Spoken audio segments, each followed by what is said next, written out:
Famille, justice, enfance.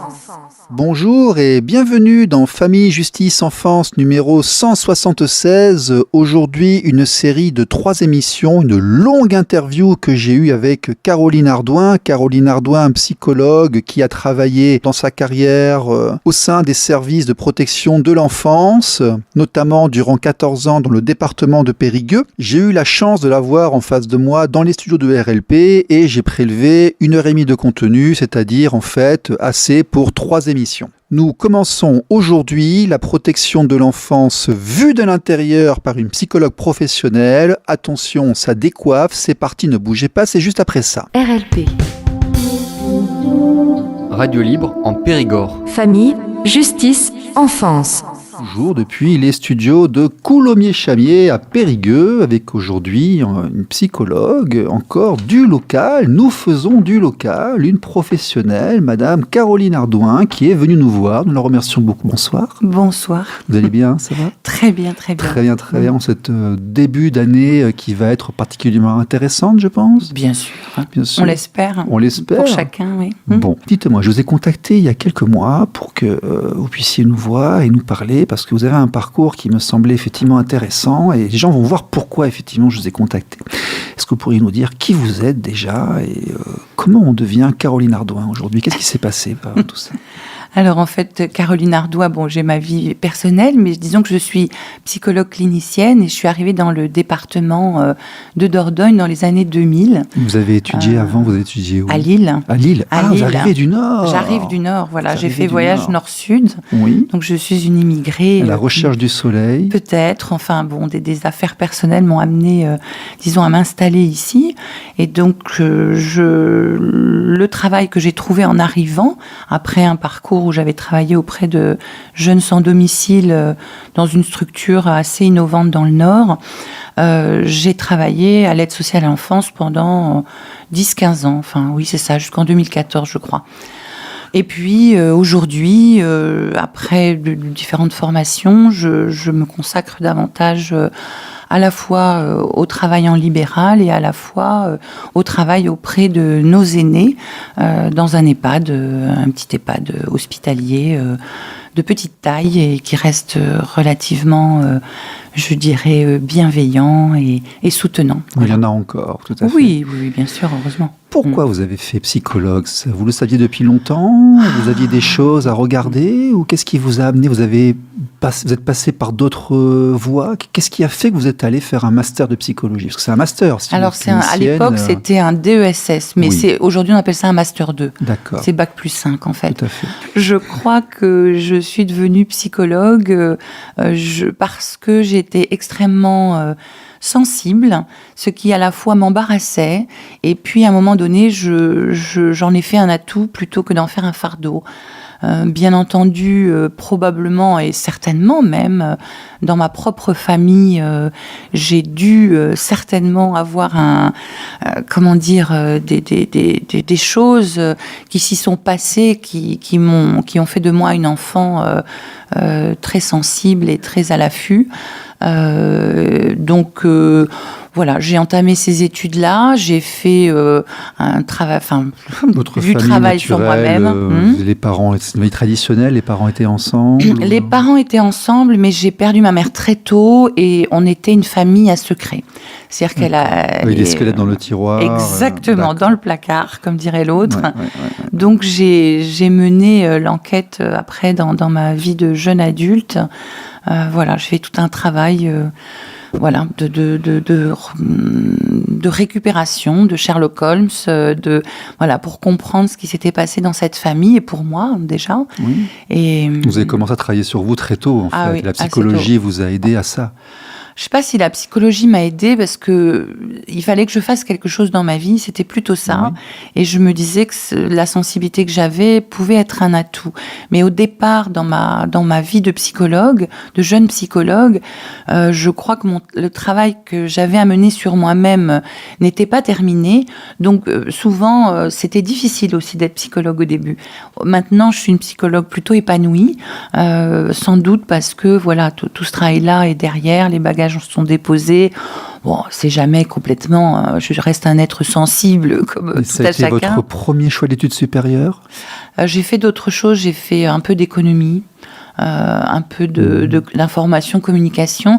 Et c'est au cours de cette formation en information communication qu'on avait un prof qui s'appelait Guéréchi, qui était aussi écrivain et qui nous parlait des études de Freud, des cas de Freud.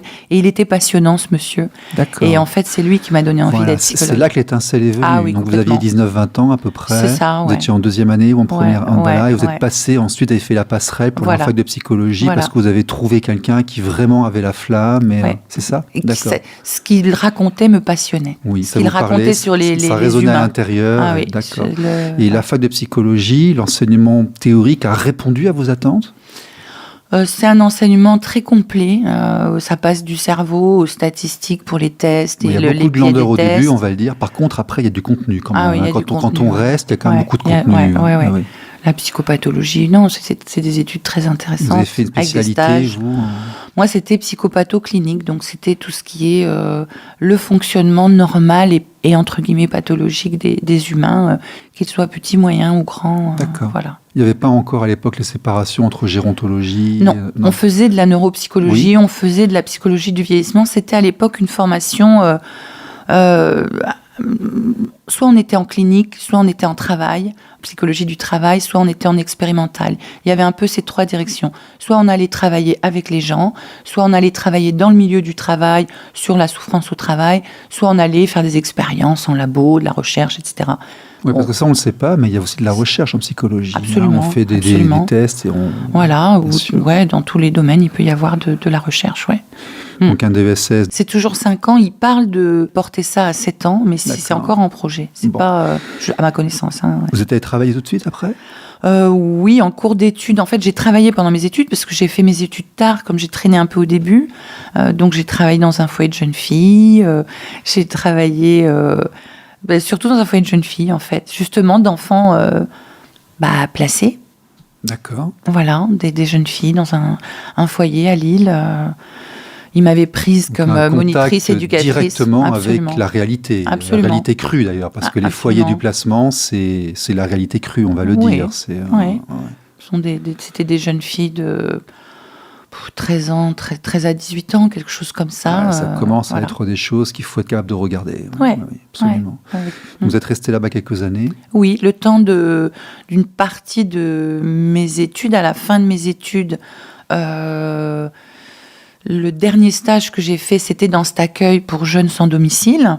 C'était un truc innovant à Lille, où c'était le début de la considération pour les personnes sans domicile, et notamment les jeunes. Ils avaient créé une structure, un café, avec une équipe médico-sociale et avec une approche très humanisante, en fait, où il s'agissait de pourvoir aux besoins de base, donc un café chaud, un regard, un salut, une douche, des tuyaux pour des habits, des soins de base, et de créer un lien avec des bénévoles, avec des travailleurs sociaux. Et il y avait une équipe médico-sociale dont je faisais partie, un médecin, une psychologue, un EduxP. Et après, nous, on travaillait en parallèle quand le lien était créé pour essayer d'aider la personne, le jeune, à prendre sa place dans la société. Hein. Ouais. Donc c'était là aussi souvent des jeunes, il y avait un certain nombre de jeunes que j'ai retrouvés après à l'ASE, à l'aide sociale à l'enfance, mais dans l'autre sens. C'est-à-dire, ils arrivaient, comme c'était pour les 18-25 ans, c'était soit des jeunes demandeurs d'asile qui arrivaient traumatisés, soit c'était des jeunes que des assistantes sociales nous amenaient à 18 ans en disant maintenant il n'y a plus de prise en charge du département, il est à la rue, soit même ils arrivaient par eux-mêmes. Voilà, c'était beaucoup des situations comme ça. Hein, voilà. D'accord. Vous avez quitté l'île en quelle année ? 2000. D'accord. 2000. Qu'est-ce qui s'est passé ? Oh, c'est l'amour. Hein. Ah, mon Dieu. Qui donne des ailes. Qui donne des et ailes. qui a fait traverser le pays. Exactement. Pour venir voir les Cro-Magnons ici. Exactement, D'accord. exactement. Ouais. Et ici, vous avez travaillé, je crois, au département. Exactement. Mais durant un certain temps. Hein. Durant, je dirais, 13-14 ans. Hein. Ouais. D'accord. 14 ans au service de placement familial du département. D'accord. Voilà. Donc, vous êtes parti il y a longtemps ? 2014, je crois. Hein. 2014-2015, ouais. Quelque chose comme ça. Okay. Vous avez à la fois le recul et la connaissance. D'accord. Après, vous êtes passé, je crois, par une structure de, vous m'aviez dit... Après le département, qu'est-ce que Après le département, j'ai voulu travailler avec dans un autre domaine. Je me suis formée en musicothérapie et parce que j'ai toujours chanté et j'ai voulu. Ça m'intéressait aussi les aînés, les vieux, les vieilles. Non mais c'est une très grande école. Hein. Nos aînés, ils sont. Ouais. Ça, en plus, c'est quelque chose de très important à faire. Oui. Ouais. Donc j'ai trouvé après cette formation, j'ai trouvé un poste dans un petit EHPAD de 40 résidents/résidentes. Et à côté, je fais du libéral. Donc, vous êtes où ? Je suis à la maison de santé de Saint-Pierre de Chignac. D'accord. Voilà. Après. Saint-Pierre de Gignac, voilà. ok. Oui. Je crois que vous aimez ce que vous faites. Ah oui, tout à fait. Ah oui. Oui. RLP. Radio libre en Périgord. Famille, justice, enfance. Caroline Ardouin sur RLP qui vient nous voir et dit donc vous avez été confronté extrêmement rapidement donc à ces soucis de placement et d'enfance. Comment ça se passe ? Comment est-ce qu'on vit en fait le métier de psychologue auprès de l'enfance en danger quand on est au département, de l'intérieur, vu de l'intérieur, comment ça se passe ? Vu de l'intérieur, on travaille avec une équipe. On est le seul psychologue dans une équipe qui couvre un territoire. Donc, moi, j'ai fait différents territoires dans le département, peu importe. Mais le département est divisé en différents territoires. Et le psychologue, en général, travaille avec deux équipes, quoi. Une équipe, par exemple, sur le Grand Périgueux et une équipe sur Hautefort, par exemple. D'accord. Ça peut être ça. Donc, il travaille avec des éducateurs spécialisés, il travaille avec ce qu'on appelle un peu, avec un vocabulaire d'un autre temps, un inspecteur. Donc, c'est le chef, en fait. L'inspecteur, c'est l'interface. Il a une formation particulière ou c'est un administratif ? C'est un cadre. Alors, moi, ce que j'ai eu, c'était des gens qui avaient été éduques donc, et qui avaient passé les concours. Ils sont passés par l'IRTS, avaient une vraie formation. Oui, parfois. Souvent, c'était quand même... Le plus souvent.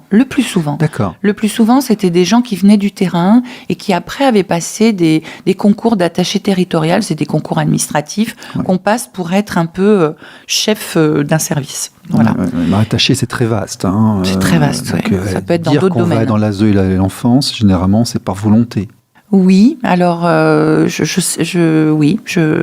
pense que c'était des gens, en tout cas, qui avaient un parcours où ils connaissaient quelque chose à l'enfance en danger, à l'éducation spécialisée. À l'époque, en tout cas, c'était le cas. Donc, on travaille avec des éducateurs, on travaille avec un inspecteur, et on se pose beaucoup de questions parce que ce sont des réalités très, très diversifiées et que chaque famille, chaque individu, chaque enfant est unique. Donc, on recommence à zéro. On a des connaissances, bien sûr. Hein. En tant que psychologue, on a des connaissances en psychologie du développement, comment ça se construit un être humain dans sa famille, quels sont les besoins de base d'un enfant à peu près pour qu'il tienne sur ses deux pattes, quels sont les grands dérapages psychologiques qu'il peut y avoir pour un enfant, les fonctionnements, les maladies, enfin, ou les dérapages, je pourrais dire comme ça. Qu'est-ce que c'est qu'être parent ? Qu'est-ce que c'est qu'être parent à peu près convenable ? Parce qu'un parent parfait, ça n'existe pas, mais disons, qu'est-ce que c'est la parentalité ? Qu'est-ce que c'est que certains appellent la dysparentalité, c'est-à-dire une parentalité qui dysfonctionne complètement et qui va un peu manquer son but, qui est de soutenir le développement de l'enfant et de l'amener à être indépendant. Donc il y a beaucoup de questions. Surtout que vous mettez le point, rien que de ce que vous avez dit, il y aurait de quoi déjà parler durant plusieurs heures, parce que la définition de la parentalité déjà n'a jamais vraiment été posée. La question de l'intérêt supérieur de l'enfant, C'est une tarte à la crème, il n'y a pas de définition juridique. Qu'est-ce qu'être un bon parent Je veux dire, la définition du bon parent change au fur et à mesure du temps. Il y a 200 ou 300 ans, être un bon parent n'était pas la même chose qu'il y a 50 ans, c'était pas la même chose qu'aujourd'hui.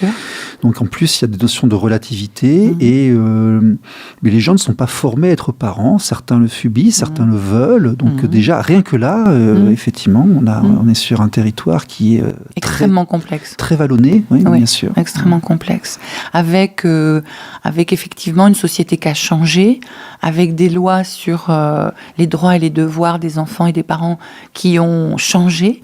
Il y a 50 ans, on était parents et il y avait, quand il y avait des séparations d'enfants et de parents, souvent les enfants étaient placés, ils étaient coupés de leur famille et puis terminés, quoi. La DAS, qui était centralisée à l'époque, allait les voir de temps en temps, et c'était tout, quoi. Déjà à l'époque, il y a 50 ans. Il y a déjà 50 ans, on plaçait les enfants lorsque les parents se disputaient. Pas forcément se disputer. Parce qu'aujourd'hui, c'est plus d'un tiers des placements, d'après Maître Hamas, les conflits parentaux. Alors, moi, les situations que j'ai vues à l'aide sociale à l'enfance, c'est pas tant des situations de conflits lors des séparations, c'est plus des situations d'enfants qui étaient soit négligés très gravement, extrêmement gravement, soit parce que il y avait un des parents ou les deux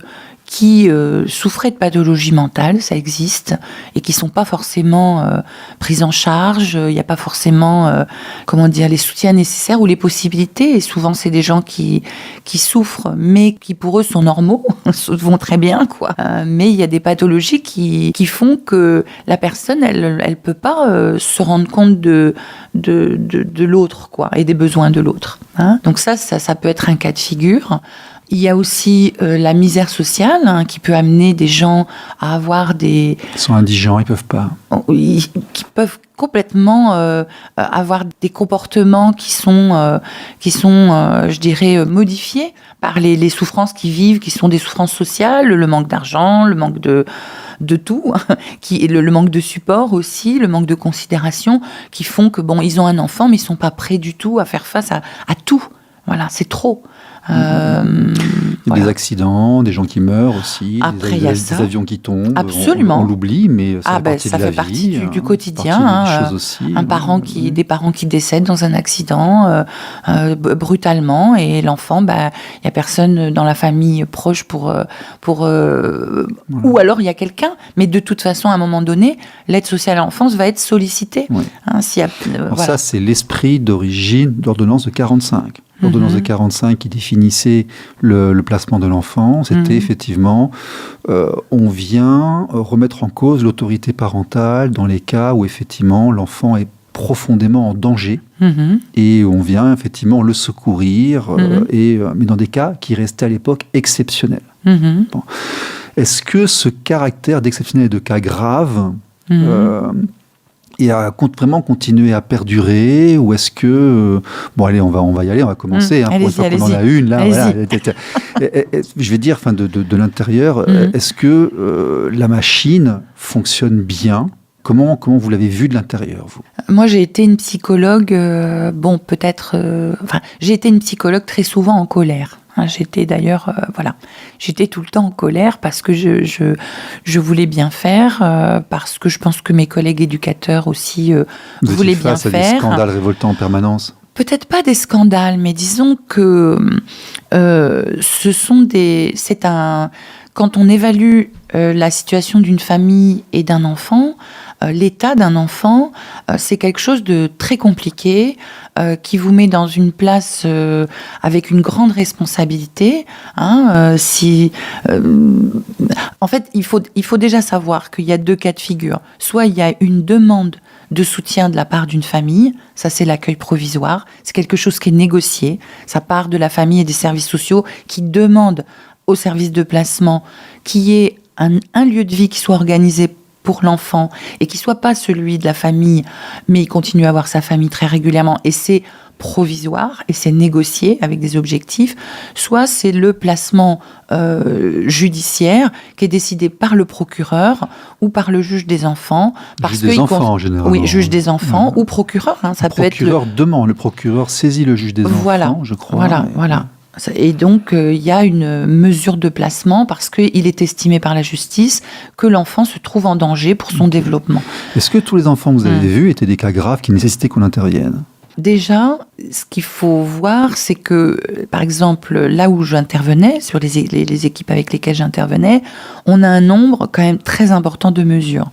Mettons que je travaillais avec 8-9 éducateurs, chacun avait environ 40 situations à la fin de mon travail à gérer. Voilà. Donc 40 situations, 4 x 9, 36. Moi, en tant que psychologue, je n'ai pas vu de façon approfondie les 360 situations. Je n'aurais pas la prétention de dire que je suis intervenue réellement sur les 360, parce que c'est pas possible. Humainement, c'est pas possible. C'est ça qui vous mettait en colère ? Oui, parce que même si toute situation, elle est revue annuellement, en tant que psychologue, on a une formation et on sait que c'est de la dentelle, on sait que c'est subtil, on sait qu'il faut essayer de pas se tromper, de proposer les bonnes stratégies et que pour ça, il faut creuser, entendre, regarder, observer, recueillir les observations, les croiser, voir ce qui se contredit, voir ce qui va dans le même sens. C'est un énorme travail. Et je crois que ce qui met en colère, c'est quand ça va trop vite. Et souvent, il y avait cette sensation, qui n'était pas qu'une sensation, qui était une réalité d'une ambition très importante de la loi de protection, mais de moyens qui ne sont pas à la hauteur de la réalisation de cette ambition. Et du coup, les professionnels sont dans une situation où ils font de leur mieux. Moi, j'étais parfois très en colère et très triste parfois parce que je trouvais que c'était insuffisant le travail mené ou qu'il aurait fallu faire autre chose ou que ceci ou que cela. On n'est pas à la hauteur de l'enjeu, en fait. Voilà. Ouais. Et puis, il faut voir qu'on est dans des décennies, là, on va dire, moi, depuis que je travaille comme psychologue, j'ai vu les services publics de psychiatrie être désinvestis au niveau financier, donc devenir de plus en plus fragiles, de plus en plus morcelés, de plus en plus incohérents.